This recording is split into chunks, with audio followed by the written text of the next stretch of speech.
Boa tarde, boa noite, depende da hora. Sejam todos bem-vindos ao ciclo de estudos de filosofia espírita em tempos de coronavírus. Nós estamos trabalhando a aula referente à máxima de Jesus: na casa dos meus pais, na casa do meu pai há muitas moradas. Ele falando das diversas moradas que são os diversos planetas onde habita a vida inteligente. Antes de começar propriamente, eu quero pedir a vocês que se inscrevam aqui no curso para receberem as apostilas. E também dizer que nós temos um e-mail para que vocês interajam com a gente. Eu não tenho recebido quase nenhuma pergunta. Quer dizer, eu poderia fazer uma aula só para perguntas, mas não tenho recebido. Mas, de toda forma, o e-mail é A de Anita, D de dado, M de Maria, ponto. Doutrina Espírita, tudo juntinho, @gmail.com. Repetindo, A de Anita, D de dado, M de Maria, ponto. Doutrina Espírita, @gmail.com. Muito bem. Nós estudamos esses dias a evolução dos indivíduos, dos homens, que vão se distribuir de acordo com a sua evolução moral e intelectual em diversos planetas. Isso nós vamos alongar. Mas a máxima que o professor Kardec nos deixou foi: a espécie humana inclui todos os seres dotados de razão que habitam os inumeráveis mundos do universo. Portanto, o conceito de humanidade no Espiritismo é aquele que detém a razão, que é um ato de refletir sobre os fatos, criar juízos de valor, enfim, é tudo de sublime que o homem pode ter. Na aula de hoje, nós vamos ver as influências do espírito sobre o processo evolutivo da criação. Na aula passada, nós demos ênfase à evolução do homem desde os primeiros primatas, que são seres que têm a coluna vertebral, são cordados, são mamíferos, eles têm facilidade de andar bípedes, têm uma massa peitoral aqui, e também, como bípedes, eles começam a utilizar as mãos para instrumentar as suas necessidades. E vimos desde os primatas até o homem contemporâneo. Vimos também os diversos reinos animais, reinos da vida. E hoje nós vamos repetir alguma coisa só para fortalecer vocês. Bem, primeiro ponto. Quando começa tudo? A criação. Diz o texto do nosso livro A Gênese: o início absoluto das coisas pertence a Deus. Deus é o Criador de tudo. Bom, qual é a concepção de Deus entre os espíritas? É a pergunta número 1, contida no Livro dos Espíritos. A inteligência suprema e a causa primária de todas as coisas. É uma concepção abstrata, porque a inteligência é algo abstrato, e uma concepção causal, porque é essa causa primária, que é Deus, gera todas as coisas. Então, como inteligência também, embutido nesse processo criativo, é finalista. Então, a concepção nossa de Deus é um ser abstrato, inteligente, criador e finalista. E sendo finalista, dentro das perfeições de Deus, da sua onipotência, da sua plenitude, sendo finalista, é evolutiva. Olha que beleza. Então, o nosso Deus é criador de todas as coisas, gerando a inteligência, que tem objetivo finalista, e qual é o objetivo? É a evolução, o aperfeiçoamento de tudo. Por isso que nós vamos sempre melhorando o nosso destino na concepção espírita. Bem, a partir disso, quando Deus ele cria o que Allan Kardec chamou, no livro A Gênese, de elemento cósmico universal. É uma energia, matéria, inteligência, é o que nós não sabemos descrever.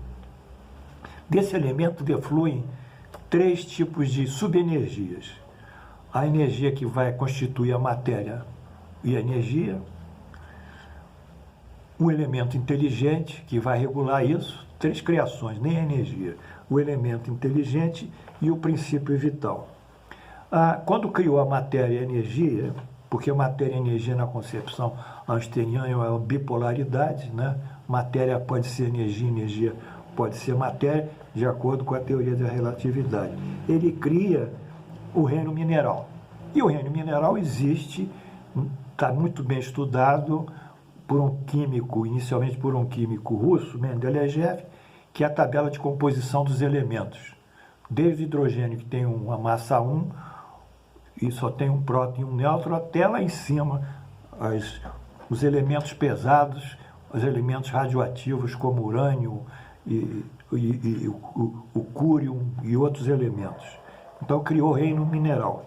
E, mediante a ação da inteligência, junto com o princípio vital, que é um princípio que transforma as substâncias orgânicas e algumas inorgânicas em vida, essa transição para a vida, ele criou, então, o reino da vida. No reino da vida, nós vimos ontem que ele é composto de cinco criações. A monera, que são as bactérias, os protozoários, que são seres unicelulares, as plantas, os animais e os fungos, ou fungos, cogumelos. Dentro desse modelo, ele vai transitando esse elemento inteligente, universal, ele vai transitando e regulando a criação do reino monera, das bactérias, regulando a criação dos protozoários. Os protozoários depois se agregam, formam os metozoários, que já tem mais de uma célula, depois se agregam, vão formando os tecidos, depois vão especializando os tecidos, cardíaco, renal, tecido pulmonar, tanto faz. Então, esse processo de criação e de aperfeiçoamento é a função desse elemento inteligente, que perpassa, então, toda a criação. Quando ele chega nos homens, ele transforma gradualmente o reino, os primatas, em um homem contemporâneo. Mas ele não atua sozinho, porque especificamente aqui na nossa condição, nós somos seres que temos razão e que vamos desenvolver o intelecto e outras forças mentais. Então, é o nosso pensamento que vai atuar sobre o nosso organismo lá atrás, vai modificar a nossa morfologia, vai retificar a nossa coluna, a mandíbula nossa era prognática, era para frente, fica para trás, o frontal era curtinho, porque o cérebro só tinha 600 centímetros cúbicos, o frontal aumenta aqui, para poder caber o novo cérebro poderoso com 1.300, 1.600 centímetros cúbicos. E assim o homem vai se desenvolvendo à luz dessa inteligência divina, que é uma criação, não é Deus, é a criação dele, que é chamado elemento inteligente. Bem, nos animais, isso acontece também. Então, esse elemento inteligente vai atuando sobre os animais. Nos nossos, chega um momento que o elemento inteligente, ele tem que fazer ele voltar para si, para dentro de si mesmo e criar novas qualidades nele, ele criando novas qualidades nele, não fora dele. Então ele cria 3 qualidades. Primeiro, a concepção do futuro. Segundo, a causalidade. Todas as nossas ações produzem efeitos. E terceiro, a diferenciação entre o bem e o mal. Essas 3 virtudes, concepção de vida futura, concepção das causalidade das nossas ações e concepção e diferenciação entre o bem e o mal, quando se juntam, formam o quê? Formam o nosso livre-arbítrio. Aí nós nos transformamos em espíritos. Então, nessa transição, elemento inteligente, há um momento em que ele faz em nós espíritos, e nós chamamos isso de princípio inteligente. Allan Kardec chamava o princípio inteligente, que somos nós. Aí começamos a ser dotados de razão, do juízo de valor. E gradualmente, Nessa movimentação acontece também o quê? Acontece que nós temos a concepção de Deus. Então nós estamos prontos, firmes, para caminharmos sozinhos, não, de acordo com as leis divinas, para o nosso processo evolutivo, dentro da linha que Deus criou como causa primária de todas as coisas, que é o finalismo, que é a evolução, e evolução é a perfeição. Daí se explicarem os diversos mundos, mundo de expiação, mundo de regeneração, mundos primitivos, mundos felizes, mundos puros, porque esse processo evolutivo vai acontecendo em nós homens, a espécie humana. Interessante isso. Bom, posto isso, nós temos que voltar aqui uma pergunta muito criativa do Allan Kardec no nosso livro dos Espíritos. Então vocês viram que tudo isso tem um sentido inteligente, né, o que foi dito aqui. Então a pergunta é a seguinte: pode-se considerar a alma somos nós, é o espírito encarnado, que ele quer dizer, como tendo sido o princípio inteligente dos seres inferiores da criação, quer dizer, a alma, ele nem chama espírito. A alma seria o princípio inteligente dos seres inferiores. Esse princípio inteligente, ele está nos seres inferiores. Claro, está no cachorro, está nos animais, não é? Ele está porque o cachorro expressa sentimento, o cavalo expressa sentimento. Tem bichos que são maravilhosos na relação com os humanos, como eles vivem, como eles sofrem. Eles já têm esse princípio inteligente. Eles não têm um espírito. Ele tem alguma coisa que vai se desenvolvendo. Mas essa uma coisa que vai se desenvolvendo vai transitar lá para o ser humano, para a raça, para a espécie humana. Então, Allan Kardec, o espírito, responde o seguinte: já não dissemos que tudo que se encadeia na natureza e tende para a unidade, ou seja, do átomo primitivo, das partículas elementares do átomo, vai andando, tudo se encaixando, o elemento inteligente vai desenvolvendo até chegar a nós, homens racionais. É nesses seres que estás longe de conhecer inteiramente que o princípio inteligente se elabora. Ele vai se elaborando para criar a concepção da vida futura, ser um ser consequente e diferenciar o bem e o mal e exercer o livre-arbítrio, mas aos poucos. Como nós vimos também que a parte intelectual nossa, dentro da evolução antropológica, é realmente crescente, mas vai aos poucos.